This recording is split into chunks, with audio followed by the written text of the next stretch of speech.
हाय प्रियो। बाइबल में लिखा है पहला पतरस पहला अध्याय उसका 17वां वचन में, जबकि तुम है पिता कहकर उससे प्रार्थना करते हो जो बिना पक्षपात हरेक के काम के अनुसार न्याय करता है। क्या सचमुच परमेश्वर बिना पक्षपात से न्याय करेगा?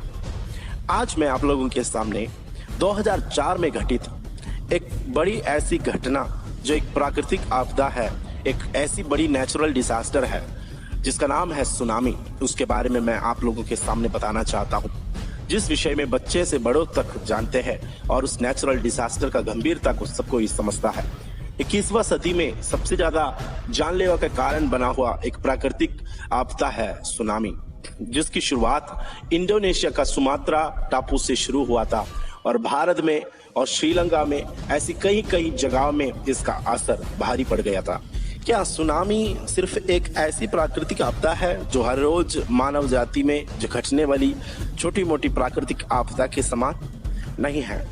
मैं आप लोगों के सामने इसके पीछे का राज और इसके पीछे का कारण आप लोगों को बताना चाहता हूं। इंडोनेशिया एक ऐसी जगह है जहां पर मसीह लोगों को खूब सताया गया था। काफी लोगों को विश्वास में या प्रभु को ग्रहण करने के द्वारा मारा गया है। वहां के एक स्कूल के 3 लड़कियों का सिर काट दिया क्रिश्चियन होने के कारण और उनके मुंडी चर्च के सीढ़ी के पास लाकर छोड़ दिया। साथ में एक चिट्ठी में ऐसा लिखकर रखा था कि हम ऐसे 100 लड़कियों को, क्रिश्चियन लड़कियों का सिर हम काट देंगे करके वहां के मसीह विरोधियों ने कहने लगा। और उतना ही नहीं, मैंने देखा था एक तस्वीर में 2 लेडीज का मुंडी को काट कर अलग किया हुआ और 2 लोग एक बाइक में जो सड़क में और बाजारों में उनकी कटा हुआ सिर को लेकर लोगों के सामने ये नज़ारा, ये दृश्य को दिखाते हुए घूमता रहा और लोगों को धमकी देता रहा कि कोई भी ऐसा ईसाईयत को अपनाना नहीं है करके बोलकर लोगों को डराता रहा। इसके अलावा कईयों को बाइक के पीछे बांधकर घसीट कर मार डाला गया, कईयों को सर को कुचला गया, कई कलीसियाओं को, कई चर्चों को तोड़ फोड़ किया गया। ये सब 2003-2004 के उस प्रारंभ की घटनाएं हैं। मेरे प्रियो, जब इंडोनेशिया जैसी जगहों में सताव बढ़ने लगा, वहां मसीह लोगों को बिल्कुल कलीसिया चर्च जाने नहीं देता था, प्रभु की आराधना करना नहीं देते थे। चुपके से लोग आकर प्रभु की आराधना करते थे, जंगलों में पहाड़ों में जाकर वे प्रभु की आराधना करते थे।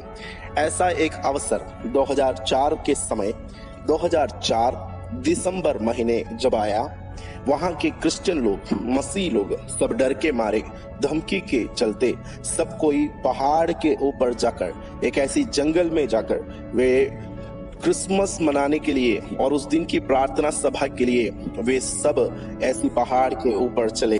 और बताया गया है दिसंबर 26 तारीख को इंडोनेशिया के सुमात्रा के समुंदर पर एक ऐसी बुड़ोल हुई करके, और वहां की बुड़ोल एक ऐसी बड़ी सुनामी में तब्दील होकर वहां की देशवासियों को और उस गांव में रहने वाले हर किसी को उस पानी ने बहा कर ले गया और उस टापू को भी पूरा पानी में डुबा दिया।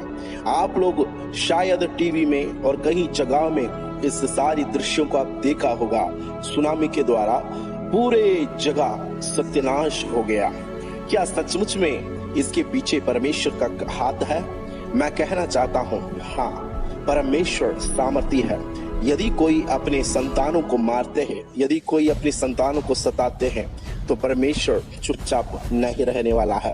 परमेश्वर असली समय पर न्याय चुकाने वाला है करके पतरस की पत्री में हमने पहले पढ़ा है। मेरे प्रियो, जब सारी मसीह लोग पहाड़ के ऊपर चढ़ा, तब एक ऐसी बड़ी सुनामी इंडोनेशिया से फूट निकला और देश की कई कोने तक उसकी असर पड़ गया। और कहा गया है उस सुनामी के द्वारा लगभग 2,30,000 के ऊपर लोगों की मौत हो चुका है। और बताया गया है इसमें 1,31,000 लोग इंडोनेशिया वाले मर गए करके लिखा है, और उसमें 37,000 लोग उसमें से मिसिंग है करके बताया गया है। मेरे प्रियो, जब इतनी बड़ी प्राकृतिक आपदा इंडोनेशिया जैसी जगह में घटी, मेरे को याद है उन दिनों के कई मैगजीन्स वगैरह में ऐसे टाइटल के साथ, शीर्षक के साथ उस खबर आया हुआ था, नेचर कर्स्ड इंडोनेशिया, प्रकृति इंडोनेशिया को श्राप दिया करके। लेकिन मैं बताना चाहता हूं, यह प्रकृति का श्राप नहीं, बल्कि हमारा परमेश्वर का क्रोध है जो लोगों पर प्रकट किया गया है। और अधिक जानकारी पाने के लिए हमारे चैनल के साथ बने रहिए। अगर वीडियो आपको पसंद आया तो लाइक, कमेंट एंड शेयर करिए और हमारा चैनल का सब्सक्राइब बटन और बेल आइकन दबाने ना भूलिए। चलो परमेश्वर आप सबको आशीष देने पाए। अगले वीडियो के साथ मिलते हैं, तब तक गॉड ब्लेस यू ऑल।